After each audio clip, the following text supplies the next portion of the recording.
Hi, everyone. Wanted to talk to you briefly about the lesson organizer. This is a worksheet that Tatiana has put together to help you identify all the different kinds of elements that you might want to put in either a blended or online course, even a technology enhanced course. And we're going to use this as our sort of initial brainstorming document to begin planning our module that we're going to then take to the workshop and build up. So I just wanted to go over this workshop or go over this worksheet, excuse me, and go over the different elements in it so you knew what should be included, how much should be included, those kinds of things. And so I have Tatiana here to answer some questions. So I think it's pretty self-evident. We want to put the title of the lesson in, a brief introduction, the learning objectives, which everybody has already done in the last module, so people should have some really good learning objectives, reading assignments. But then you have the lecture notes or narrative. What kinds of things might people want to put in here for the lecture notes or narratives? What should they be thinking about? Well, I think in this specific area is really important, especially for online course, because this is not a lecture based on the book, right? And your narrative shouldn't just echo the book. What you should do is actually include a video with just the main points that you want students to concentrate on, right? Another thing that you can do in this lecture notes or narrative is tie your lecture to the real world experience, right? So you can give examples from your own experience that echo the actually objectives and goals for the course. And you can do it, in different way. You can create a little, you can use Moodle, create a little book for your students that they can go through, or you can create a series of screencasts. And in fact, I think it will work for the entire course if for each unit you will have a little screencast explaining not only, the main points that will be covered and what they have to pay attention at, but also, giving a little bit information about yourself. So just to build onto that, so this doesn't have to be just one single lecture that you put up. This might be a series of lectures. These could be video lectures that you put in. Mm-hmm. If you're teaching a blended class, where might some of this stuff be? Well, teaching, what do you mean? So for this worksheet, correct me if I'm wrong here, it's sort of a leading question, but this might just be a lecture that you give in class too, right? So you might have some instruction that you want to give, some direct instruction that you give in class, and you would note that down in this worksheet if you're giving. Right, you're absolutely correct, Al. We all know the blended and flipped classroom models. You try to put as much static material online as possible so students can go through it before they enter the class. So this is a great example. This is a great place to put this kind of lectures for students to see. One thing, though, I want to concentrate on is if you choose to do a screencast or a video, keep in mind that it shouldn't be an hour long. So don't just sit there and do, talking head lecture for an hour and expect students to actually be engaged into your lecture. So make them shorter, from 5 minutes. I mean, you can go probably up to 10 minutes but that's the longest period I would recommend. The other thing that it does is it actually makes students to go back easier and find the place that they need to review over and over again, versus if your video is going to be 1 hour, it's really hard to find actually the key places. But for the purposes of this worksheet, you just want to note down that you'll have some screencasts, videos, or that these lectures will be online. It's possible that somebody might just write these as notes, and these things could be included online. And it's also possible that there might be some lecture that's done in class in a particular course for whatever reason. Right. You can also do combination, of maybe you found great Khan videos that and you can combine your written narrative with the videos. Right, great. Then the next thing is we're moving down here. You have activity or solve a problem. I think this is sort of ambiguous. What do you mean by activity or solve a problem? Well, this goes back to active learning, right? So if you, in your class, especially in blended or flipped, right, the activity and solve the problem will actually take place in the classroom, right? Because you want to be there in order to help students immediately. because immediate feedback I think is really, really important, right? For online course, of course, they're gonna work asynchronously, although you can bring in a synchronous component like a video conferencing, and then you can give them a problem during that time. So So you really sort of think of this sort of like an active learning activity, right, exactly. and these could be things that are either done online or in class in a blended class. And again, you want to note these kinds of things when you're planning. You know, Mm-hmm. if you're going to have, I'm going to have a think, pair, share activity, perhaps. Exactly. I want to note that I'm going to do that when I'm going to do that on this worksheet, Mm-hmm. so you can account for that and account for the appropriate activities that you need to have happen before that or after that. Right, and So, that's I think timing is really important. mhm. So that's why I think one of the reasons this worksheet is um, helpful is because you can note all of these things and you can turn things around as well. They don't have to be necessarily in this order. All right, great. And so then we have those. Oh, one thing I want to say, you can have more than one of these, right? The activity? Yes. Yes, of course. I So mean, you can include as many as you want. In fact, you shouldn't include just one. right. So it says activity solve a problem. That doesn't mean just one. Right. There can be multiple of these, and note where they make sense when you're filling this Right. out. And the other thing that you can do is you can also trick students and give them a problem that is unsolvable. And that works as well because it actually really pushes the critical thinking even further than a solvable problem where they know there's going to be a solution, right? And then you can bring students to the class and then all together they can try and find a solution, and then you can actually participate and lead them to the finding that okay, there's no solution. um, so it kind of stepping backwards into everything that they covered. And then you have here next is a self-assessment activity. What might that look like?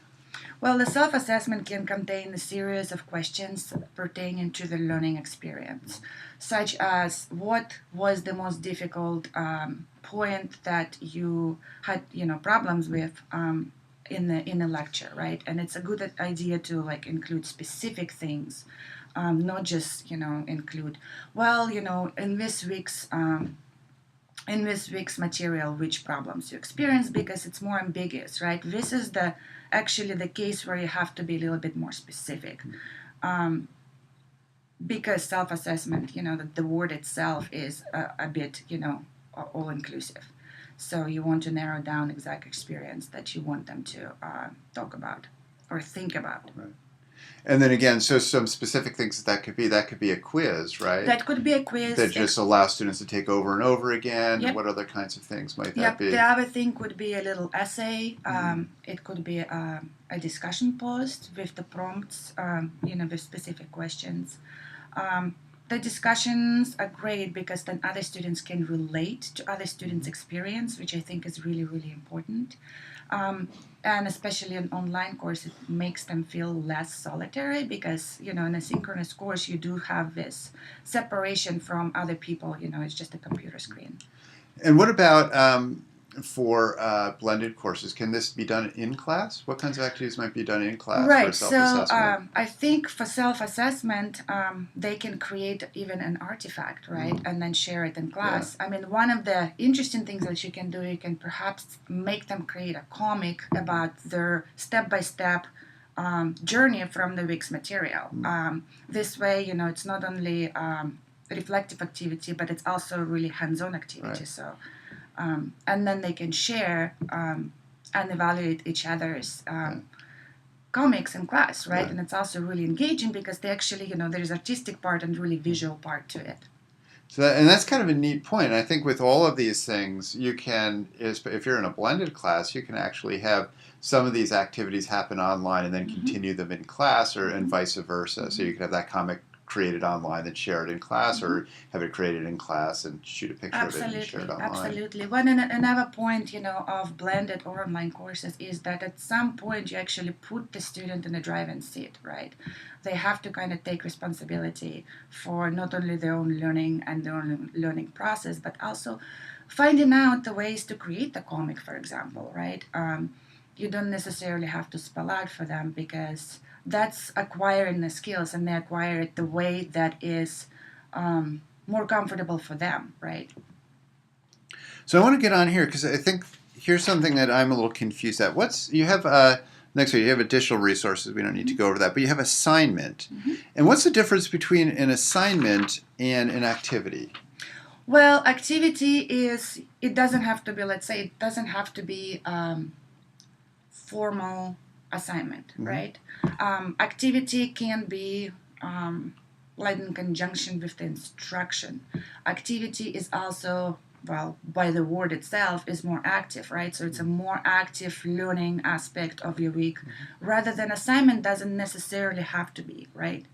The other good point that is different is that assignment usually is done, it's a one-way communication, right? For example, if you have them to write a 5-page paper, they will submit it to you, then you'll give them the feedback, even though afterwards you might ask them to share it with each other and even do a peer review. Still, the beginning is it's one-on-one channel.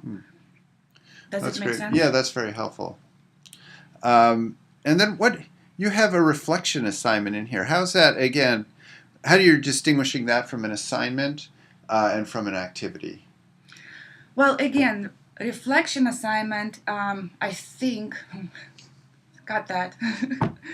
Reflection assignment is based on their own experience, right? Whether the real assignment would actually be based on the content that you have provided and the specific goals that you want them to get out of the material, right? Where, even though it does have critical thinking element, the reflection assignment emphasizes the critical thinking element even more, right? Because they really have to go back into their own process and whether they get it or not. So I think that's the main difference. And the other thing is reflection assignment could be a little bit more in a journaling format, which again teaches them a completely different style of writing. So for once, and again, it could be shared more easily than the assignment. And I think, particularly for a blended format, but an online format too, these reflective assignments are really, really sort of essential because it allows students to really integrate a lot of different elements together. So if students are doing like a bunch of disparate sort of online assignments, this is the chance for them to really tie that all together. Or if they're doing things that are outside of class and in class, again, this is a chance for them to sort of go back and think about that module that they've just done and pull it all together.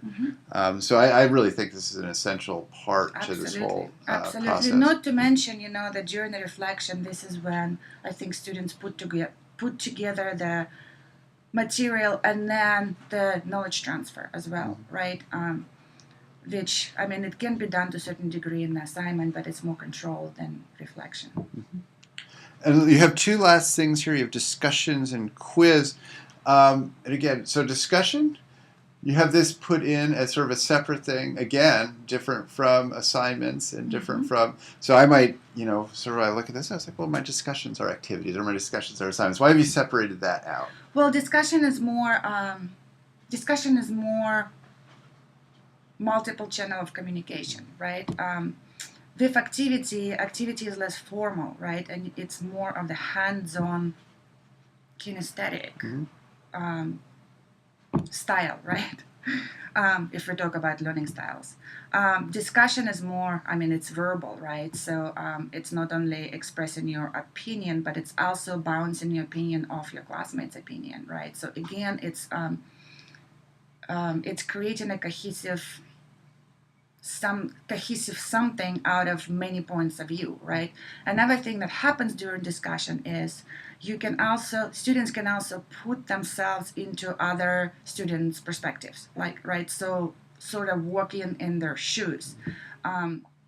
So anyway, compassion is really important in the learning process. It may be that even just as important as, or empathy, maybe even as important as critical thinking, because it's a big part of critical thinking, right? You have to understand an opposite point of view.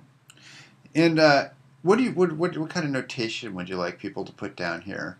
So so if it's just we'll discuss the chapter, we'll discuss what kinds of things do you say? Would you like sort of specific prompts maybe or specific ideas? Right. And actually, this is also a good place to put more abstract questions Yeah. in, right? Because that's what really pushes the critical thinking to the limit, right? I mean, imagine asking, well, what is 2 plus 2, right? How much is 2 plus 2? So there's only one answer, right? You can't kind of argue that, and there's no multiple perspective, right? Or you can ask a question, what makes the art modern art, right? Then you have an array of possible answers, right? And so students can actually discuss about this more abstract course concept. So your prompts can be just in the way of series of questions, right? So you start with one big question, like a big idea, and then you narrow it down slightly to essential questions, right? Because then the big idea can be dropped into little ideas that then lead to the big idea. So it's whatever way you decide, right? And with discussion, especially with the in classroom and face to face, what you can do, it's fluid, right? So based on the students' responses, you can always adjust questions. So I would recommend actually write a series of questions in case discussion takes different turn. And so that might, for here, we might want to just put down, say, maybe the topics that we're talking about, some of those big prompts, but not really get into the finer things, just for the purposes of planning. Right. But I think it's also important to note where this is happening and when this is happening as well, because if you're putting this into a discussion forum online, there's going to be a different way you're going to approach this discussion than if you're doing this in class in a blended format. Well, and it's going to be completely or in a different synchronous dynamic chat, too. Because with a synchronous discussion, you have a little bit of a lag between responses, and then comments on those responses don't necessarily going to be taken the form that they will be taken the form in a when you participate in class discussion. So you have to plan for all of this, absolutely, because based on where and based on the placement of all of these elements, actually, you will have different goals and outcomes, right? Because everything is tied to what it is that you want students to know, the knowledge itself. All right, great. No, that's perfect.